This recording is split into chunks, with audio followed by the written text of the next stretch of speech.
went to his meeting, we spent more time crying and talking about God than we talked about anything else. That means more to me than anything.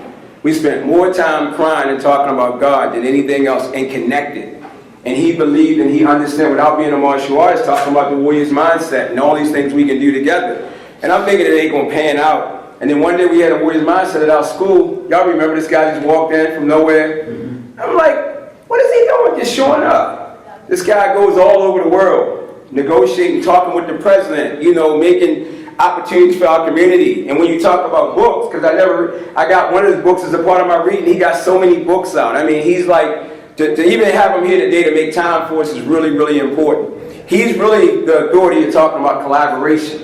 And for us to come together and try to make this collaboration happen in our industry, if we're going to make Warriors Mindset work, we need somebody like him who's not a martial artist, but a business person that understands how to build successful businesses.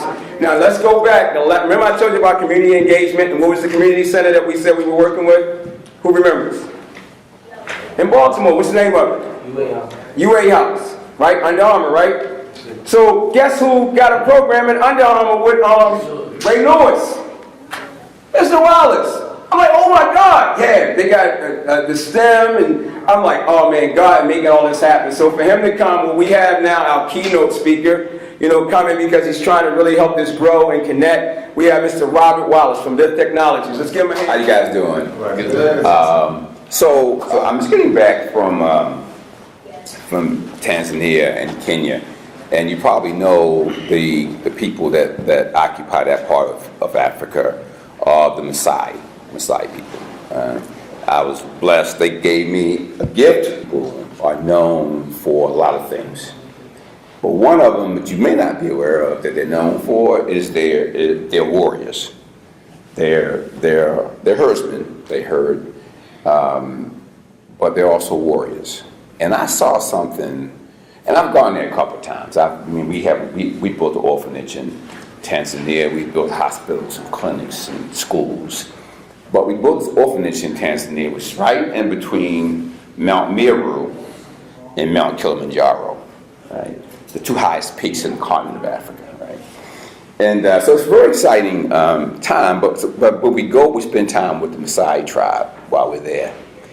And I saw something, I've seen it before, but I saw it again, which really kind of ties into, I think, what we're trying to do here. I mean, when we met and connected, just in terms of your vision and your mission, I thought it was very appropriate. And what I saw, Masai have been known to intimidate lions. And at first, I didn't believe it. I said, come on, how are you going to intimidate a pride of lions? Known hunters and killers in the animal world in Africa. But they took me out and they showed me. Wow. So we were out in what's called Ngorongoro Crater. If you ever go to Tanzania and you go on safari, you want to go on Ngorongoro Crater. It is a natural crater that's been there for thousands of years, and the animals in there have just been there for eons. Because they can't get out, because they're in a crater, right? Very steep walls. You have to drive down steep embankment to get there. So we're in the crater, and there's this pride of lions. And these guys, the Masai, they see lions, said, we're going to show you how this works. And what they did was, there are like five or six of them, right? So they have these red robes that they wear, right? And they have the spears, they have the club and the daggers, all the weapons. But in this case, what they do is they line up side by side, and they take their robes, their red robes, and they combine them such that the 5 or 7 warriors look like one big warrior. And they raise their hands and they walk towards the lion pride, the lion group in there. And the lion does not know, in the eyes of the lion, this is this big, competitor or threat. And you see them, they kind of rush back and forth, trying to figure out, what is this thing? What is this thing, right? And they ultimately, they run away. I said, wow, I never thought that could happen, right? But it talks about the power of entities, in this case it was the Masai, working together to achieve a common purpose that they could not achieve by themselves. I would wager that had it been one warrior out there trying to face down a pride of lions, he or she probably would not be around today to talk about it. But when they combined together and they shared their robes to make it look as if it was one monolithic body, then the lions got nervous and got confused. And so they ran away. And so what I have done, what I talk about is the importance of learning how to build alliances and partnerships in order to achieve whatever objective you have, whatever your purpose is, right? Now, how many of you here believe you have a purpose? I hope you all do, because I don't think God created you without a purpose, right? Same for me, purpose, right? Unfortunately, a lot of folks don't know what their purpose is, right? And that's okay. As long as you're living, you have the opportunity to figure out what it is and then get on track. But whatever your purpose is, what I'm suggesting to you is that you will have a greater probability of achieving it if you figure out how to build alliances and partnerships with people and organizations to help you get to there. I can tell you, I've been in business now going on 30 years. I've started an IT business. We did some pretty big things in information technology. Started an energy company. We built the largest solar plant in Baltimore City. We're building the largest one in Howard County. We've done microgrid engineering, all these kind of... I'm an engineer, by the way. My degree is in mechanical engineering and applied mechanics from University of Pennsylvania.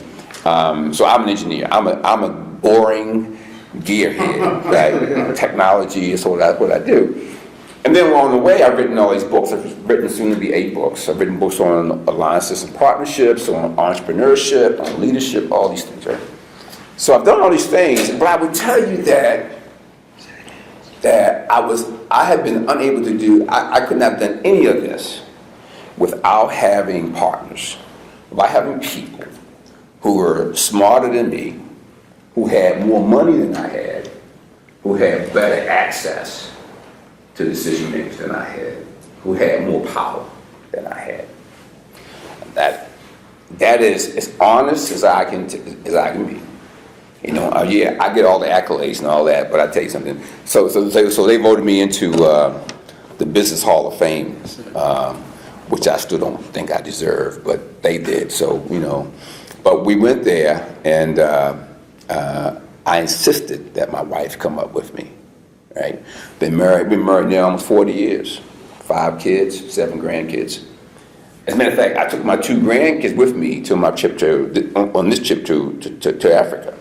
So now we have 3 generations of Wallices in Africa, right? And so I insisted that she come up with me to receive the award.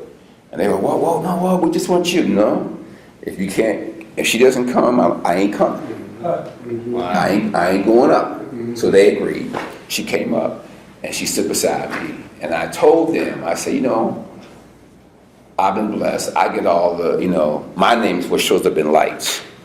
But if you really want to know the reason for this success, if you really want to know who really should get the award, it's this lady right here, right? Because nothing I have done, I could have done without God and my wife, right? And then there are other people too. But in terms of close proximity, God, my wife. Right? So what I'm saying to you, beloved, is I don't care what you're trying to achieve in life.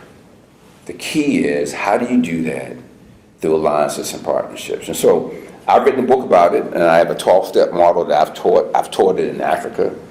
I've taught it in Europe. I've taught it in Asia. I've taught executives how to go about building alliances and partnerships. Right? I'm not going to do that today because time won't permit. But I do want to emphasize the importance of that. And I will give you a couple of pieces of that because it also ties into this idea of creating wealth. Because, and creating wealth is not a negative thing. Can I get an amen in that? Amen. It's amazing, especially when I talk to spiritual people. When I talk about wealth creation, they get real nervous. The room gets really quiet. Because in their minds, they have concluded that there's no connection between, I will say, now I happen to be a Christian, but I'm going to generalize and say spiritual enlightenment and wealth creation. They think that the two should never come together. And I have studied all world religions that I can find, and I have not seen a single one where it says, thou shalt not get wealth. Thou shalt not be wealthy, right? And so that's important because we know to do things, to do great things, to help people around the world, you need resources. Can I get an amen to that? You need resources, beloved. For me to go to Tanzania and build orphanages and hospitals and clinics and to fly with nurses and doctors and all that, guess what? At the end of the day, somebody has to sit down and write a check. You can have all the talk you want, all the good intentions, all that's good, But at the end of the day, some woman, some man has to sit down, take out their checkbook, and write a check. To build their orphanage in Tanzania, which is one day I'll show you pictures. I mean, it took a lot. We've been in there 12, 13 years. Right? It took a lot of money. Yeah. And so what I'm saying to you, these two things, wealth creation, why it's important. How do you do it? You do it through figuring out how to build partnerships and alliances with people and entities that share your mission, that share your vision, and that share your common purpose. Right?